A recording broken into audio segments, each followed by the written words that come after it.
pessoal, tudo bem com vocês? Espero que sim! Bem-vindos a mais um vídeo! Hoje nós vamos falar um pouquinho a respeito de dislexia. Você já ouviu falar sobre dislexia?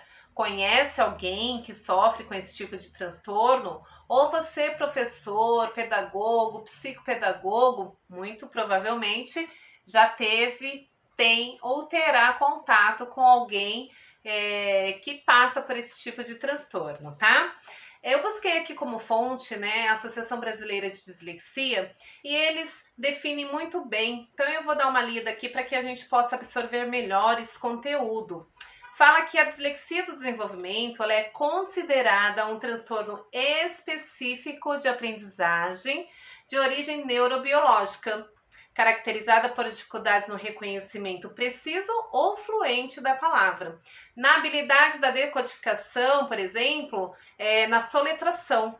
E essas dificuldades normalmente resultam de um déficit no componente fonológico da linguagem, claro, e são inesperadas em relação à idade e outras habilidades cognitivas, tá bom? Então essa definição eu achei bem assim resumida.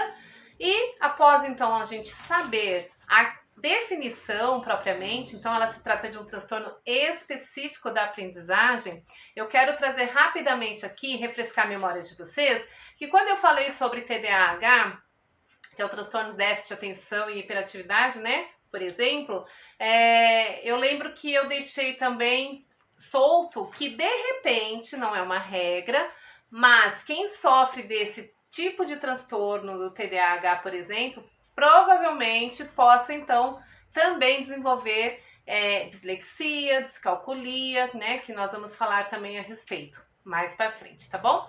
Mas enfim, quais os sinais? Quando que eu percebo que essa criança, esse aluno, ele está passando por esse tipo de transtorno? Então, rapidamente eu vou deixar assim.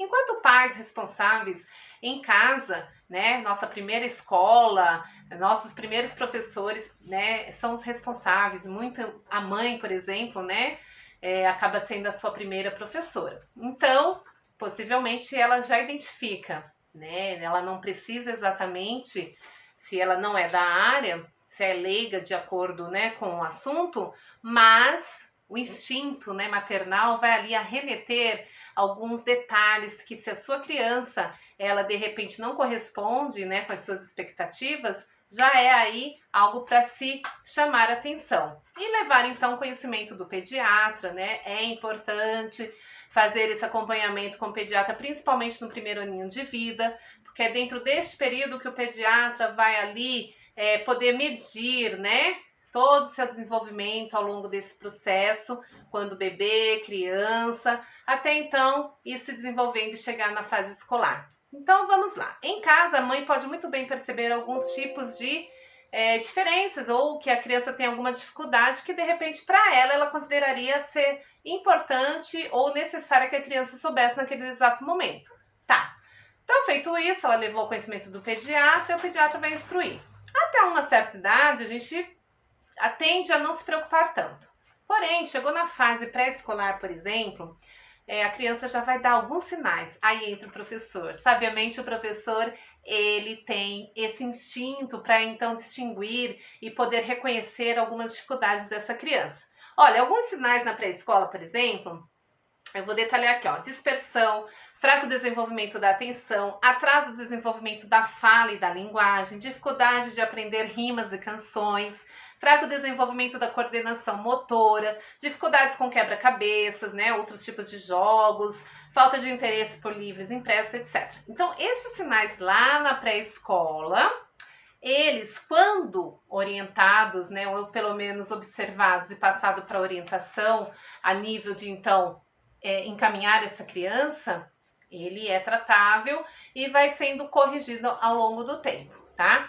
Mas de repente não houve esse tipo de olhar ou dessa atenção, calma o coração. Vai chegar na fase escolar, só que muitas coisas lá da pré-escola e lá de trás de casa, né? Então, olha, uma coisa que vai repassando. Então, lá em casa observou, ou de repente não deu total importância, foi para a pré-escola, observou, mas não levou adiante, ou enfim, foi pouco olhar, e de repente chega na fase escolar, então o professor ele vai identificar que aquela criança tem ali um jeitinho diferente. Como assim? É visível? Não exatamente. Mas, de acordo com o seu comportamento dentro da sala de aula, você que é professor, você vai entender o que eu estou dizendo principalmente, porque você dá um mesmo tipo de tempo para aquela criança e essa criança ela não acompanha. Então, por exemplo, texto, então, nem se fala. E aí a criança se dispersa, parte para o lado, então, da indisciplina, muitas vezes. Então, aquela criança quer chamar atenção, mas na verdade ela não está conseguindo aprender.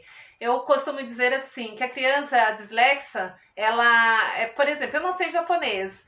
Aí, de repente, aquele monte de letra, né, em japonês, eu não consigo decodificar, eu não consigo entender o que está escrito. A criança dislexa, eu acho parecido, pelo menos considero que seja mais ou menos assim. É aquele embaralho de letras e a criança não consegue. Então, ali, ela perde o interesse, que para ela, a aula não é para ela. Aí que entra o olhar do professor. O professor precisa, então, aplicar atividades diferenciadas, buscar ali dar um tempo maior, né, para aquela criança, enfim. Então, isso aí eu já estou até adiantando que seriam as possíveis formas de tratamento e intervenções, tá? Então, feito isso, observou que a criança não está aprendendo? Corre com a coordenação, orientação escolar, direciona essa criança para que ela tenha um encaminhamento a uma equipe multiprofissional, aí entre nós, psicopedagogos, né, que vamos ali trabalhar juntos com a fonoaudióloga, enfim, e montando esse quebra-cabeça para tentar, então, fazer a diferença na vida dessa criança e melhorar a qualidade de vida dela. Então, é assim, observou os sinais, encaminhou, vai ser então identificado que algo está errado e ali nós vamos então entrar com a posologia correta, né, que é o tratamento.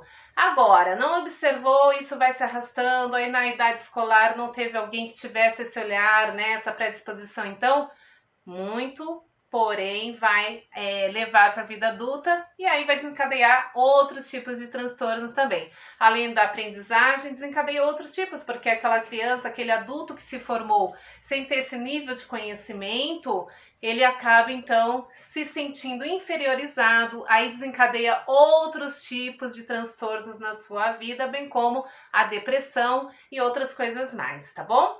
Mas para finalizar um pouquinho sobre a dislexia, então, nós já entendemos que ela é esse transtorno da aprendizagem, né?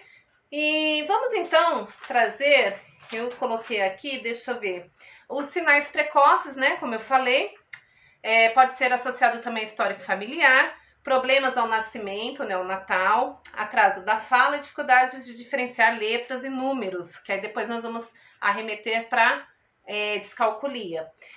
Esquecimento frequente de sons, de letras, palavras, sequência, compreensão, né, para rima, parlendas e outras habilidades, tá? Agora, vamos lá. Como que intervém num caso desse, né? Quando se, então, descobre que a criança tem essa dificuldade, o que fazer, professor? O que fazer, educador, psicos? Vamos lá. A gente pode, então, buscar uma reabilitação neurológica, técnicas, tá? De metacognição, suporte escolar com atividades diferenciadas e muito importante que esse aluno, essa criança, ela tenha um tempo diferenciado para que aquela outra criança que não tenha o transtorno. Ou seja, a professora, principalmente numa época de avaliação, a criança tem a avaliação e se não tem um acompanhante na sala de aula, tá? Depois a gente pode trazer aí quais são as crianças que podem ter esse tipo de atendimento ou que pelo menos a gente imagina que tenha, né?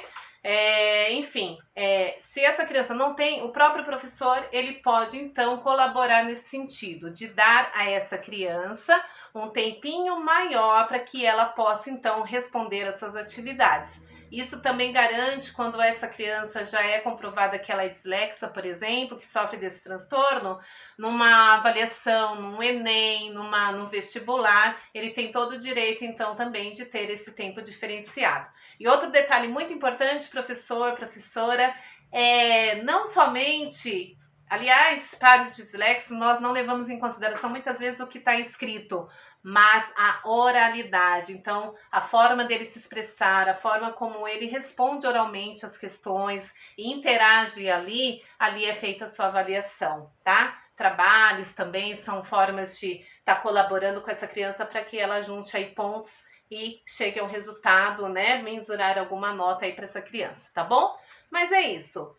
Então, para você que tinha dúvida ou não sabia a respeito da dislexia, trouxe para vocês então o que é, principais sinais e um pouquinho da intervenção, tá bom?